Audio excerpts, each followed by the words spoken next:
Good morning, students. Welcome to the statistics class once again. And this is my channel, Statistics by Matthews. Please subscribe to this channel, students. And if ever any new videos are uploaded, you will get notification of it. Okay? Thank you very much. Okay. Students will continue the statistics class. In the previous class, I have explained to you about the types of data that are available to us in the field of survey. There are two types of data available to us in the field of survey. One is called as the primary data. The other one is called as the secondary data. Is it right, students? Yes. I told what is primary data. The primary data is the fresh data available in the field of survey. It is the first-hand information collected by the enumerator or the investigator from the informant. The data would be reliable. The data will be reliable. The data can be collected, relevant data can be collected. The right data that can be collected from what we call it as, that data will be called as the primary data. Okay, so now there is secondary data, the data that is available in the market, but we cannot directly come into contact with the informants, but we borrow the data from somebody else, and that data would be called as the secondary data. Okay, and I also explained to you, and I also told to you that if ever we think that we have to collect a primary data, we have many options. I told you many options will be available in the field of survey. Okay, so today I am going to speak to you regarding those options, those methods of collecting primary data, those methods of collecting first-hand information. That is what I'm about to speak to you, right? There are various methods, students, but in the first PU syllabus of Karnataka state, we are being given with only 5 methods, students. Okay, 5 methods of collecting primary data. Is that okay, students? Okay, let's discuss about them. Each method has its own merits. They have their merits and demerits, students. Okay, and also it is also good to know that, right, any method can be adopted anywhere. However we feel like comfortable, however comfortable you are, we can use this method, students. Okay, right, any method. So we can also make a combination of these methods and collect the data, students. We can use combination of them. It's not that when we use only one particular method, we have to go only with that method and collect the data. No. In the field of survey, what is the important purpose? The important purpose is to collect the data. Okay, so sometimes we may use all the 5 methods in collecting the data also. Sometimes we may use only one method and collect the data also. Okay, so there is no such restriction as such to limit ourselves to only one method. We are supposed to learn all the methods. At any point of time, any method can be adopted to collect the data. Okay, keep it in your mind. Right, the first one is direct personal observation, students. The first method is called as direct personal observation. Direct, personal. You as a person, it may be an investigator, it may be an enumerator. Okay, it may be an investigator or enumerator. You know who is an enumerator? Enumerator is a person who is selected and trained by the investigator or to help him to collect the data. Is it right? So it may be an investigator or an enumerator directly having, right, regarding any particular in the field of survey, when you directly go and observe and record the data, that would be called as direct personal observation, students. Direct personal observation. What is it? Okay, let me explain this to you, students, in a simple example. Okay, right, you go to any hospital, students, you go to any hospital, there is one ward called as an ICU ward, intensive care unit ward. The intensive care unit, all the patients will be in a critical conditions, right?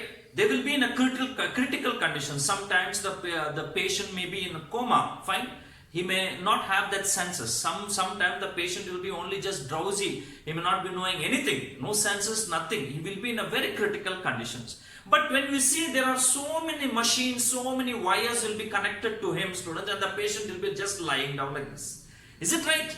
We have seen that. Now, so what is that intensive care unit, students? What do you mean by that intensive care unit? That every now and then, every half an hour, you have to take care of the patient. You have to observe the patient. That is what it is. You have to go and observe the patient. What are the parameters that are happening there? Maybe it may be a blood pressure, it may be the pulse, it may be the oxygen level, or it may be the whatever it is. You know, we have to go through it and you have to see. Is it possible a patient who will be in the coma and dying, can you wake him up and ask him? No, we cannot do it. Is it right? It's impossible. So what does the nurse do? Nurse goes there, because all the machines will be just above the patient's head, and all in separate monitors they will be kept. Right? All the wires will be connected. So the patient, the nurse will go to the patient and checks the monitor. In the monitor, okay, the pulse is so, the pulse is 73, fine, per minute. Then the blood pressure is 130/90. All these recordings at that set time she will make it. She will record it. Is it right? What is she doing? She's going directly to the field there and observing it and recording the data, students. This is a direct personal observation. Fine. Now you just tell me, in intensive care unit, how many patients will be there? How many patients you may find? In intensive care unit, you will find hundreds, 200s, 300s. No, hardly you will find in intensive care unit, hardly you will find 5 to 10 patients being there. Is it right, students? Hardly 5 to 10 patients will be there. Fine. So that means this method, you understand, students, is only useful when the field of survey is very limited. Right? It's very limited. This is very good method, but it is only useful for a limited area. Okay? It's when the area of survey is very small, this method is very much useful, students. Okay? Right? This method is also very much reliable. We can rely on the data that we collect from that. Because we are almost, very close and very near, and we are collecting the relevant data. It will be always a relevant data. Accurate data will be getting it. Accurate data, degree of accuracy will be high. Right? You understand? Accuracy levels also will be high. We correct the relevant information, and it will be, quickest time, short time, we can do all this. So these are some of the benefits of this direct personal observation, students. Right? So there are demerits for this. What are the demerits it can be? There are demerits. The demerits is what? This method can't be applied for a large number of people, or when the area of survey is huge, we cannot use this data. Is it right? We cannot use this method. Right? This is one of the important. There are so many students, one by one. I am just only giving you some points to ponder about. You only think about it. Direct personal observation, how it would be, what it would be. Okay, we are only just going there, observing the data, observing what's happening there, record it, and bring the data. That's it. This is what is direct personal observation, students. This is the first method. The second method. What is the second method, students? The second method is indirect oral interview. Indirect oral interview. What is this indirect oral interview?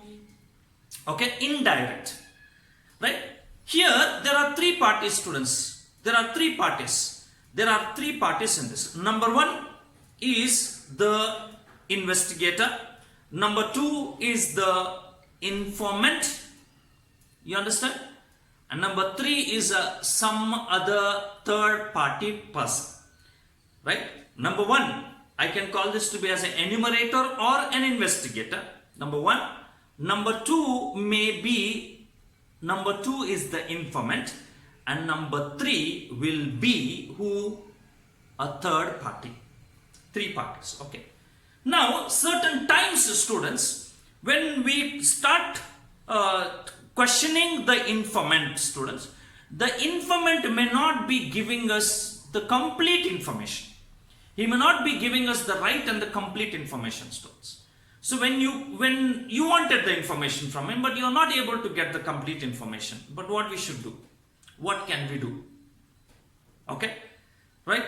he is important for us, his data is important for us, but he is not giving us the complete information. So what we should do is we have to ask his friend or his relative or his business colleague or his business partner or whoever it is, his office colleague or business partner or anybody closely related, neighbor or whoever it is, take the information about him from that third party.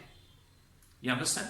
So we are collecting the data, right? But instead of directly coming into the contact with the informant, we are asking his neighbor, we are asking his relative, we are asking his friend, we are asking his business partner, we are asking his colleague. From them we collect the data about him. Then it will be called as indirect oral interview. Okay, so I just want to explain this to you also in this way, students. You see, certain things our people in the village still follow. So old customs, customs, it may be, you may call it as a custom, or it may be a habit, or it may be a tradition also, whatever it is. These are the things that we follow. In the old, in the previous days, when, right, maybe some 50 years or 60 years back, husband and wife, they have a kind of a good relationship, a pious relationship, where a wife will be very much devoted to her husband, and she would almost say that she would worship him like a god, right? So in the village nowadays, certain times these all things are being followed still, right? You go to a house in the village, an old lady is sitting there in that house, fine, and you wanted to collect the data about that house, and you wanted to collect the data from that house, and you go there and ask that lady, please tell me about your husband's name, tell me your husband's name. Then she will immediately start telling this, she'll start doing this, Badappa, no, I cannot open up and speak out my husband's name. Now his name is required for us. What can we do, right? By then, you can see a daughter or a daughter-in-law coming from out of the house, and then we ask, what is your daddy's name or what is your father-in-law's name?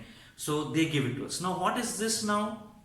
The lady is the informant, not able to give the information directly to us, but we ask a relative, and from there we collected the data. This is what is indirect oral interview. So there are merits and demerits of this, students. Most importantly is, I would like to tell you this is, the information that we collect from this is completely biased to students. It will be completely dependent upon the third party. Right, the integrity of the third party, the honesty of the third party. It will be completely dependent on the honesty and the integrity of the third party. It will be very difficult, students, okay? It will be very difficult for us to get the right information, right? Unless and until that third party is very much honest and sincere, students, okay?